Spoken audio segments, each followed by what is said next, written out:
Hello everyone, this is Manju Mogia. आज हम करेंगे class 7 subject maths chapter 7 properties of triangle. सबसे पहले हम इसमें करेंगे इसकी इंट्रो। What is a triangle? Triangle होता क्या है? देखो, a close figure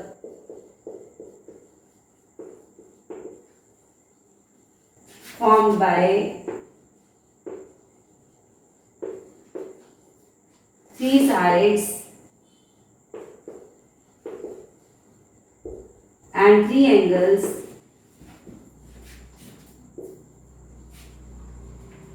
is called a triangle। ठीक है, ये शेप होती है हमारी। ये हमारा क्या हो गया? ट्रायंगल। इसमें तीन एंगल्स हैं और तीन साइड्स हैं। इसका नाम दे सकते हैं ए बी सी। ठीक है, इसके तीन एंगल्स हैं, angle A, angle B, angle C. Three angles, angle A, angle B, angle C. इन एंगल्स का जो नेम है हम बहुत सारे तरीके से लिख सकते हैं। ए बी सी भी लिख सकते हैं, और अगर हम ए का नाम ऐसे लिख दें बी ए सी, क्या लिख दें? B A C. और कैसे लिख सकते हैं? Angle A only. और कैसे लिख सकते हैं? Angle C A B. किसी भी तरीके से हम इसका नाम लिख सकते हैं। ठीक है, मतलब अगर हम एंगल ए को डिनोट कर रहे हैं तो ए जो है वो हमारा सेंटर में आएगा। देखो, इसी तरीके से जब हम एंगल बी का नाम लिख रहे हैं, इसको भी हम डिफरेंट टाइप से लिख सकते हैं। एंगल बी तो लिख ही सकते हैं हम इसको, ठीक है। और कैसे लिख सकते हैं?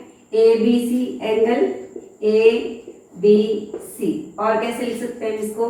सी B A, angle C B A. मतलब अगर हम एंगल बी को डिनोट कर रहे हैं तो बी को हमें सेंटर में लिखना है। ठीक है, इस तरीके से हम एंगल सी का नाम लिख सकते हैं। सी लिख दिया हमने, एक तो एंगल सी को डिनोट कर सकते हैं, दूसरा A C B, angle A C B, और एंगल बी सी ए। किसी भी तरीके से हम इनके नाम लिख सकते हैं। ठीक है, अब इनकी क्या होती है? Three sides. कौन कौन से साइड्स है? देखो, A B, side A B, इसके बाद बी सी और सी ए सी। किसी भी तरीके से लिख सकते हैं। इसको ए भी लिख दो, बी ए लिख दो, गलत नहीं है। बी ए लिख देंगे तब भी ठीक है। इसको बी सी को हम सी बी लिख देंगे तब भी ठीक है। सी ए को हम ए सी लिख देंगे तब भी ठीक है। और इसके क्या होते हैं? थ्री वर्टिसेस होते हैं। कौन कौन से? A B C. हाँ जी, let's see now type of triangles. First है हमारा इक्विलेटरल ट्रायंगल। जैसा कि यहाँ पे नाम से ही आपको पता लग रहा है, इक्विलेटरल, जिस ट्रायंगल के तीनों साइड्स इक्वल हों। हमारे पास एक ट्रायंगल है, यदि इसकी तीनों साइड्स इक्वल है then it is called equilateral triangle. A B is equal to B C is equal to A B is equal to B C is equal to A C. जब ये तीनों sides equal हो तो वो triangle कौन से होते हैं हमारे पास? Equilateral triangle. जब इसकी साइड्स इक्वल होती है बच्चों, तब इसके जो अपोजिट एंगल्स हैं, मतलब ये जो AC है, AC के सामने वाला एंगल, AB के सामने वाला एंगल और BC के सामने वाला एंगल, जब तीनों साइड्स इक्वल हैं तो इसके तीनों एंगल्स जो हैं वो भी क्या होंगे? हमारे इक्वल होंगे। और तीनों जो हैं वो 60 डिग्री के होंगे। ये भी 60 डिग्री का होगा, ये भी 60 डिग्री का होगा, और ये भी 60 डिग्री का ही होगा। ये कोई भी 50 या 70 ऐसा नहीं हो सकता, 60 के होंगे, क्योंकि ट्रायंगल के तीनों एंगल का सम क्या होता है? 180 डिग्री होता है। क्योंकि अगर हम एक एंगल को कम कर देंगे, मान लो हम ए को 50 कर दें, तो हमें बी को कितना करना पड़ेगा? यहाँ पे 70 डिग्री, और सी कितना आ जाएगा हमारा? 60 डिग्री। तो इट इज नॉट पॉसिबल, क्योंकि जब साइड्स इक्वल है तो उनके जो एंगल्स हैं वो भी क्या होंगे? हमारे इक्वल होंगे। ठीक है, नेक्स्ट एंगल है हमारा आइसोसेलेस ट्रायंगल।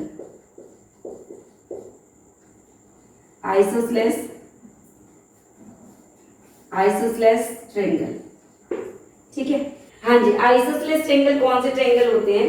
जब एक ट्रायंगल की दो साइड्स इक्वल हों then it is called isosceles triangle.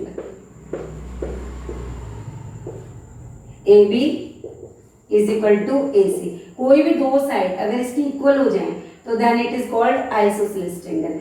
अब ऐसा नहीं है कि ए बी और ए सी ही इक्वल होंगी, यहाँ पे हम कोई भी दो साइड, ये साइड इस साइड की इक्वल हो सकती है, या हमारे पास ये साइड इसकी इक्वल हो सकती है। कोई भी दो साइड अगर इक्वल हो जाए तो that triangle is called isosceles triangle. इसमें भी क्या होता है कि जो साइड्स इक्वल होते हैं उनके अपोजिट एंगल्स इक्वल होते हैं। अब ए बी और ए सी अगर ये दोनों साइड्स इक्वल हैं तो इनके अपोजिट एंगल, ए बी का अपोजिट एंगल यहाँ पे सी है और ए सी का अपोजिट एंगल यहाँ पे बी है। इसका मतलब angle B is equal to angle C. जब साइड्स, दो साइड्स इक्वल हैं तो उनके अपोजिट एंगल भी इक्वल हो जाते हैं। ये किसकी प्रॉपर्टी है? आइसोसेलेस ट्रायंगल की। ठीक है, इक्विलेटरल ट्रायंगल की प्रॉपर्टी क्या बताई थी कि जब तीनों साइड्स इक्वल होते हैं तो इनकी जो तीनों एंगल्स हैं वो भी इक्वल होते हैं और ईच एंगल 60 डिग्री के इक्वल होते हैं। नाउ थर्ड ट्रायंगल है हमारे पास स्केलन ट्रायंगल। स्केलन ट्रायंगल कौन से होते हैं? जिस ट्रायंगल की कोई भी साइड एक दूसरे के इक्वल नहीं होती। ये साइड इसके इक्वल नहीं है, ठीक है, और ये साइड इसके इक्वल नहीं है, मतलब कोई भी साइड ए बी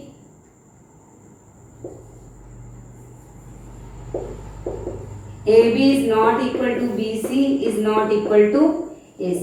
कोई भी साइड आपस में इक्वल नहीं है। ये 3 सेंटीमीटर मान लो, ये 4 और ये 5, तो वो कौन से ट्रायंगल्स होते हैं? Scalene triangle. इसके बाद हमारे पास आते हैं acute angle triangle. Acute angle triangle ये कौन से ट्रायंगल होते हैं? जिस ट्रायंगल के तीनों एंगल 90 डिग्री से कम होते हैं, that is called acute angle triangle. तीनों एंगल्स 90 डिग्री से कम होते हैं। मान लो ये 50 डिग्री है, ये 60 डिग्री है और ये 70 डिग्री है, 90 से कम है तीनों। इसके बाद हमारा आ जाता है ऑब्ट्यूज एंगल ट्रायंगल। ये कौन से ट्रायंगल होते हैं? जिस ट्रायंगल का एक एंगल 90 डिग्री से ज्यादा होता है, एक एंगल 90 डिग्री से ज्यादा होता है, that is called obtuse angle triangle. ठीक है,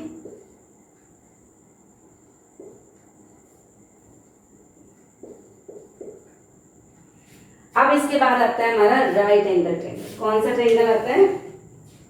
राइट एंगल ट्रायंगल। ये कौन से ट्रायंगल होते हैं? जब किसी ट्रायंगल का एक एंगल 90 डिग्री का होता है उसको हम कहते हैं राइट एंगल ट्रायंगल। एक एंगल 90 डिग्री का होता है। ये जो साइन है ना हमारा, ये 90 डिग्री का है। ठीक है, यहाँ पे 90 लिखा हो चाहे ना लिखा हो, इस साइन को देख के समझ जाना ये जो हमारा साइन है किसका है? 90 डिग्री का। अब ये कौन से ट्रायंगल है? Right angle triangle. अब इसमें ही आते हैं हमारे पाइथागोरस थ्योरम। पाइथागोरस थ्योरम क्या कहती है कि 90 डिग्री के सामने वाली जो लाइन है ये हमारी हाइपोटेनस होती है। ठीक है, स्टैंडिंग लाइन परपेंडिकुलर होती है और ये जो बीसी लाइन है ये हमारी क्या होती है? बेस होती है। तो पाइथागोरस थ्योरम क्या कहती है? H square is equal to P square plus B square. यहाँ पे एच क्या है हमारा? AC मीन्स AC का square is equal to P क्या है यहाँ पे? AB का स्क्वायर प्लस BC का स्क्वायर। ये हमारे पाइथागोरस थ्योरम है, ये आएगी आगे। ठीक है, ये थे हमारे टाइप्स ऑफ ट्रायंगल्स। हाँ जी, let's see now properties of triangle. First property है हमारे पास the sum of 3 angles of a triangle is 180 degree. अब ट्रायंगल के तीनों एंगल का सम 180 डिग्री होता है। क्यों होता है देखते हैं। इसमें प्रूव करते हैं कि ट्रायंगल के तीनों एंगल का सम 180 डिग्री ही होता है। ठीक है, अब यहाँ पे हमने क्या किया? एक ट्रायंगल ले लिया ABC, इसको थोड़ा नीचे ले लेते हैं। हमने ट्रायंगल ले लिया ABC।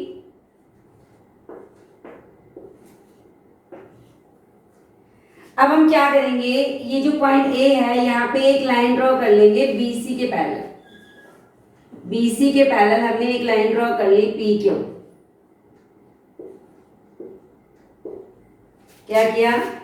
PQ parallel to BC कर लिए। अब ये जो एंगल है ABC, ये ट्रायंगल के एंगल्स हैं। यहाँ पे जो एंगल बने हैं इनका नाम हमने रख लिया एंगल 1, ये रख लिया हमने 2 और इसका नाम रख लिया हमने एंगल 3।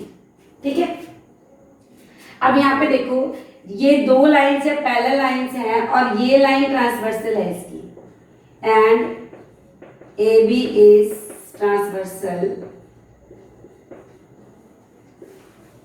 जब दो लाइन पैरेलल होती है और तीसरी लाइन इसकी ट्रांसवर्सल लाइन होती है तो यहाँ पर एक एंगल बनते हैं जेड की फॉर्म में।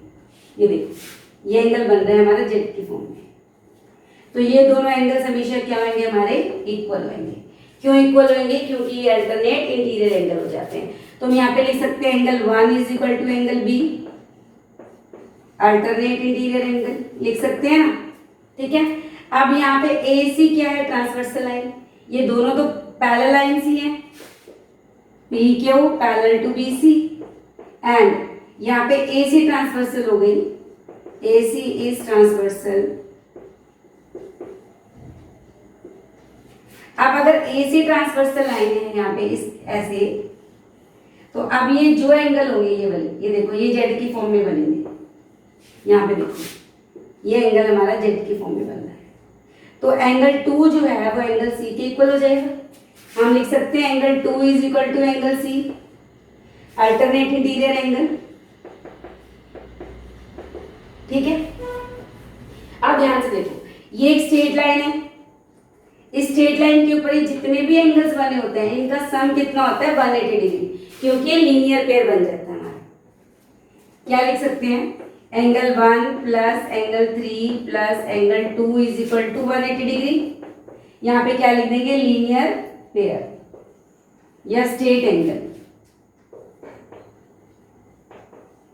इनका सम कितना होता है? हमेशा 180 डिग्री। अब 1 एंगल किसके इक्वल है? एंगल 1 एंगल बी के इक्वल है, तो मैं यहाँ पे एंगल बी लिख सकती हूँ। एंगल 3 का नाम क्या रखा था यहाँ पे हमारा? ये ट्रायंगल था हमारा एबीसी, ये था ना एबीसी, इसका हमने 3 रख लिया। तो ये जो 3 है ये क्या है हमारा? Angle A.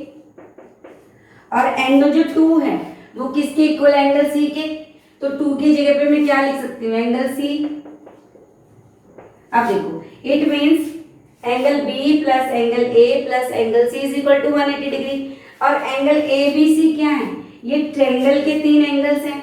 इसका मतलब प्रूफ हो गया कि angle A plus angle B plus angle C is equal to 180 degree. कि ट्रायंगल के तीनों एंगल का सम कितना होता है हमारे पास? 180 डिग्री। हाँ जी, हमारी नेक्स्ट प्रॉपर्टी है the sum of 2 sides must be greater than the third side. ये ट्रायंगल की हमारी सेकेंड प्रॉपर्टी है कि ये क्या कह रहा है कि ट्रायंगल के 2 साइड्स का सम तीसरी साइड से बड़ा होना चाहिए, देन ट्रायंगल इज पॉसिबल। अगर हम किसी ट्रायंगल को ड्रॉ करने जा रहे हैं तो हमें देखना पड़ेगा कि इसके जो 2 साइड्स हैं, कोई भी 2 साइड्स, वो बड़ी होनी चाहिए थर्ड साइड से। एग्जाम्पल लेते हैं फिर आपको ज्यादा समझ आएगा। मैंने ये ट्रायंगल बना लिया, इसकी साइड्स ले ली 3 4 5। अब हम देखना चाहते हैं कि जो 3 4 5 है क्या ये इस ट्रायंगल की साइड्स हैं? मीन्स इन 3 साइड्स को लेके क्या हम इस ट्रायंगल को कंस्ट्रक्ट कर सकते हैं, ड्रॉ कर सकते हैं? तो देखो हम 2 साइड्स को प्लस करते हैं 3 + 4, इन दोनों का सम बड़ा होना चाहिए थर्ड साइड से। थर्ड साइड कितनी है? 5। तो 7 इज ग्रेटर देन 5। तो यहाँ पे पॉसिबल है। हमें इसको तीनों साइड से अलग अलग करके देखना पड़ेगा। 4 + 5 को प्लस करो, ये भी पॉसिबल है। 9 इज ग्रेटर देन 3। अब हम इन दोनों को प्लस कर लेते हैं। 3 + 5 इज ग्रेटर देन 4। यस, तो it means this triangle is possible. अगर हम इसको कंस्ट्रक्ट करेंगे, ड्रॉ करेंगे तो ये बन जाएगा। इस तरह से अब हम एक एग्जांपल और लेते हैं। अब मैंने ये ट्रायंगल ले लिया, इसकी साइड्स ले ली 2 3 5। कितनी ले ली? 2 3 5। अब हम देखते हैं क्या ये ट्रायंगल पॉसिबल है, क्या ये ट्रायंगल बनाया जा सकता है। Sum of 2 side is greater than the third side, ये आपका जो प्रॉपर्टी है इसमें फुलफिल होनी चाहिए। तो 2 + 3, 2 साइड्स का सम बड़ा होना चाहिए थर्ड साइड से। अब देखो 2 + 3 कितना हो गया? 5। 5 is equal to 5। 5 is not greater than 5। 5 5 से बड़ा नहीं है, 5 5 के इक्वल है। तो फर्स्ट कॉलम में हो गया कि इट इज नॉट पॉसिबल। ठीक है, अगर एक भी हमारे ऐसे साइड्स आ जाते हैं जिनका सम थर्ड साइड से बड़ा नहीं है तो ये ट्रायंगल ही पॉसिबल नहीं है। ठीक है, तो this triangle is not possible. Next property, हाँ जी, हमारी नेक्स्ट प्रॉपर्टी है exterior angle property of triangle. ये क्या कह रहे हैं हमारी, ये हमारे पास एक ट्रायंगल है, इस ट्रायंगल के हमारे पास तीन एंगल्स हैं, एंगल 1, एंगल 2, एंगल 3। अगर हम इसकी किसी भी एक साइड को बढ़ा दें बाहर की तरफ तो ये हमारा एक्सटीरियर एंगल हो जाता है। ये एंगल 4 यहाँ पे क्या है हमारा एक्सटीरियर एंगल। किसी भी साइड को बढ़ा दो, इस साइड को बढ़ाएंगे तो ये हमारा एंगल हो जाएगा, इस साइड को बढ़ाएंगे तो हमारा ये एक्सटीरियर एंगल हो जाएगा। ये तीनों क्या है हमारे एक्सटीरियर एंगल। यहाँ पे हम एक्सटीरियर एंगल 4 की बात करते हैं। Exterior angle is equal to the sum of opposite interior angle, means angle 4 के साथ जो एंगल 3 है इसको छोड़ के इसके जो अपोजिट एंगल्स हैं उनके सम के इक्वल होगा। It means angle 4 is equal to angle 1 plus angle 2। ये हमारी प्रॉपर्टी कहती है एक्सटीरियर एंगल प्रॉपर्टी कि exterior angle is equal to the sum of opposite interior angle. ठीक है, अगर हम इस एंगल को यहाँ लेते हैं 5, ये 5 क्या है यहाँ पे एक्सटीरियर एंगल, तो ये किसके इक्वल होगा, इस एंगल को छोड़ के 1 को छोड़ दो क्योंकि ये 5 के साथ है, ये तो लीनियर पेयर बना रहा है, इसको छोड़ के ये जो एंगल है angle 5 is equal to angle 2 plus angle 3। अगर हम यहाँ पे ये एंगल ले लेते हैं एंगल 6, तो ये एंगल 6 किसके इक्वल होगा, ये एंगल 6 किसके होगा, इसके एंगल 1 प्लस एंगल 3 के इक्वल होगा। अब हम इसको प्रूव करते हैं कि किस तरह से exterior angle sum of opposite interior angle के इक्वल होता है। हाँ जी, अब ये देखो हम प्रूव करते हैं कि exterior angle is equal to sum of opposite interior angle किस तरीके से होता है। हमने इस लाइन को बाहर की तरफ बढ़ा दिया तो ये हमारा एंगल हो गया 4, ये ट्रायंगल के एंगल्स है 1, 2 और ये 3। ठीक है, हम क्या करेंगे ए बी सी और यहाँ पे ले लेते हैं डी। ठीक है, तो इन triangle A B C angle 1 plus angle 2 plus angle 3 किसके होगा 180 डिग्री। क्यों, रीजन क्या लिखेंगे, बाय एंगल सम प्रॉपर्टी। ये हमारी होगी फर्स्ट इक्वेशन। सेकेंड इक्वेशन क्या है हमारी, angle 4 is equal to angle 4 plus 3। It means you can write angle 3 plus 4 is equal to 180 degree. 3 और 4 180 डिग्री क्यों है, क्योंकि एक स्ट्रेट लाइन पे है। देखो स्ट्रेट लाइन पे जब दो एंगल्स हो, तीन हो, उनका सम कितना होता है 180 डिग्री, क्योंकि ये लीनियर पेयर बनाता है। तो हम यहाँ पे लिख सकते हैं angle 3 plus angle 4 is equal to 180 degree, linear pair लिख सकते हैं ना। ये हमारी होगी इक्वेशन सेकेंड। ठीक है, from equation first and second, from equation first and second. अब देखो ये भी 180 है, ये भी 180 है। इक्वेशन फर्स्ट क्या है, angle 1 plus angle 2 plus angle 3 is equal to 180। इसको छोड़ दो, ये इक्वेशन इसके इक्वल है क्योंकि ये भी 180 और ये भी 180 है, तो हम इसको इसके इक्वल रख सकते हैं। लिख दिया हमने, angle 1 plus angle 2 plus angle 3 is equal to 3 plus 4, क्योंकि दोनों क्या है 180 है। अब ये देखो ये एंगल 3 है, एंगल 3 प्लस एंगल 3 जब उधर जाएगा तो क्या हो जाएगा, देखो प्लस एंगल 3 को अगर हम उधर लेके जाएंगे तो क्या हो जाएगा minus angle 3।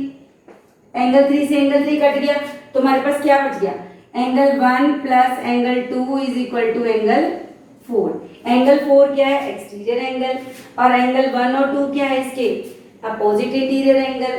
Then we can say exterior angle is equal to the sum of opposite interior angle, hence proved. अब हम इसका एक सम करके देखते हैं। हमारे पास ये एंगल है 40 डिग्री और ये हमारे पास 60 डिग्री। हमें ये एंगल फाइंड करना है। ठीक है, ए बी सी और यहाँ पे हमने ले लिया डी पॉइंट। हमें ये एंगल फाइंड करना है, इसको ले लो यहाँ पे एक्स है सपोज। तो एक्स क्या है हमारा एक्सटीरियर एंगल, हमें इसको फाइंड करना है। तो कैसे फाइंड करेंगे, एक्स इज इक्वल टू कितना आ जाएगा, angle A plus angle B. Property हमारी क्या प्रॉपर्टी है, एक्सटीरियर एंगल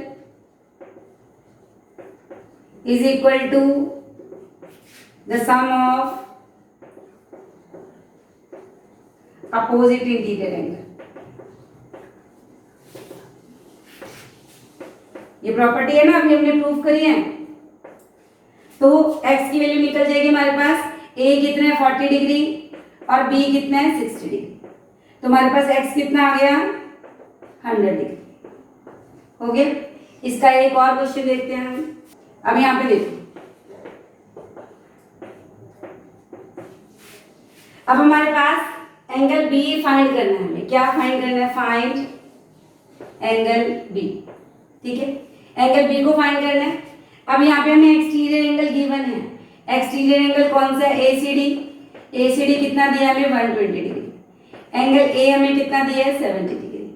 हमें एंगल B को क्या करना है? फाइंड करना है। ठीक है, अब हम ये प्रॉपर्टी लगा देंगे, exterior angle ACD is equal to sum of opposite interior angle, means angle A plus angle B।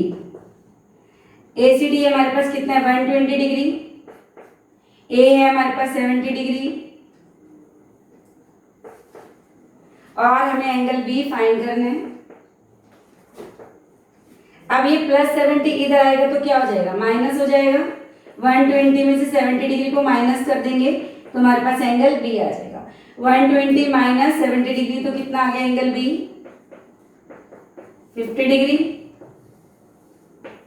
तो एंगल B आ गया हमारे पास 50 डिग्री। ठीक है, अगर हमें ये बोलो कि फाइंड एंगल ACB, क्या फाइंड करना है? ACB मतलब ये जो अंदर वाला एंगल्स है ये हमें फाइंड करना है, तो ये भी हम फाइंड कर सकते हैं। अब यहाँ पे देखो हमारे पास ये ट्रायंगल मिल गया, दो तरीके से फाइंड कर सकते हैं। पहला तो कि हमारे पास ये ट्रायंगल है, इन ट्रायंगल ABC। इस ट्रायंगल ABC में आपको दो एंगल पता है, 180 में से इन दोनों को प्लस करके माइनस करोगे तो हमारा ये एंगल आ जाएगा। ठीक है, दूसरा तरीका क्या है? ये एक स्ट्रेट लाइन है, ये जो दोनों एंगल्स है ये क्या है? लीनियर पेयर बना रहे हैं। लीनियर पेयर मींस इन दोनों का सम कितना होगा? 180 डिग्री। 180 में से अगर हम ये 120 माइनस कर देंगे तो अंदर वाला कितना आ जाएगा? 60 डिग्री। तो इसको इस तरीके से देख लेते हैं पहले ट्रायंगल से। तो ट्रायंगल में देखो एंगल A हमें कितना दिया है? 70 डिग्री और B कितना आ गया हमारा? 50 डिग्री। एंगल C, इस ट्रायंगल का नाम देने के बाद आप यहाँ पे इसको एंगल C बोल सकते हो। एंगल C हमें फाइंड करना है, तो by angle sum property angle A plus angle B plus angle C is equal to 180 degree. तो A है हमारे पास 70 डिग्री, B आया हमारा 50, C हम फाइंड कर सकते हैं 70 प्लस 50 120। एंगल C हमारा कितना आ गया? 150 माइनस 120 डिग्री, ये आ गया हमारे पास 60 डिग्री। ठीक है, कितना आ गया हमारे पास? 60 डिग्री। एंगल C का पूरा नाम इन्होंने क्या दिया यहाँ पे? ACB। तो ये आ गया हमारा आंसर। हाँ जी, नेक्स्ट हम करते हैं पाइथागोरन ट्रिपलेट। पाइथागोरन ट्रिपलेट अभी हमने इससे पीछे हमने पाइथागोरस थ्योरम की। पाइथागोरस थ्योरम में क्या था? Right angle triangle. Right angle triangle में राइट एंगल 90 डिग्री के सामने वाली जो साइड है उसको हमने क्या बोला था? H hypotenuse. ठीक है, स्टैंडिंग लाइन परपेंडिकुलर, और ये जो हमारी हॉरिजॉन्टल लाइन है इसको हमने बोल दिया था बेस है। तो पाइथागोरस थ्योरम के अकॉर्डिंग क्या फॉर्मूला बनता है हमारा? H square is equal to P square plus B square. ये हमारी क्या थी? Pythagoras theorem. Pythagorean triplet same इसी की ब्रदर सिस्टर है, दोनों बहनें हैं यू कैन से। ठीक है, तो यहाँ पे जो सबसे लंबी साइड है ये भी हमारी राइट एंगल ट्रायंगल में ही होती है, पाइथागोरन ट्रिपलेट। तो इसकी जो सबसे बड़ी साइड है उसको हम बोलेंगे C, और इन दोनों में से किसी भी साइड को A भी बोल देंगे। ठीक है, A भी इसका नाम रख देंगे। तो पाइथागोरस ट्रिपलेट के अकॉर्डिंग क्या होगा? A square plus B square is equal to C square. हमें क्वेश्चन लेते हैं कि 2 3 5, क्या ये पाइथागोरन ट्रिपलेट है? तो क्या करेंगे हम इसमें? जो सबसे बड़ी साइड है उसको क्या ले लेंगे? C। तो A is equal to 2, B is equal to 3 and C is equal to 5 हमने लेट कर लिया। अब हमने प्रूव करना है क्या ये पाइथागोरन ट्रिपलेट है, तो कैसे करेंगे? फॉर्मूला क्या है? A square plus B square is equal to C square. A square plus B square is equal to C square. A कितना लिया यहाँ पे 2 का स्क्वायर, बी 3 का स्क्वायर और सी कितना है 5 का स्क्वायर। तो 2 2 जा 4, 3 3 जा 9, 5 5 जा 25। 4 प्लस 9 कितना हो गया 13। 13 is equal to 25। You can say 13 is not equal to 25. तो 2 3 5 is not a Pythagorean triplet.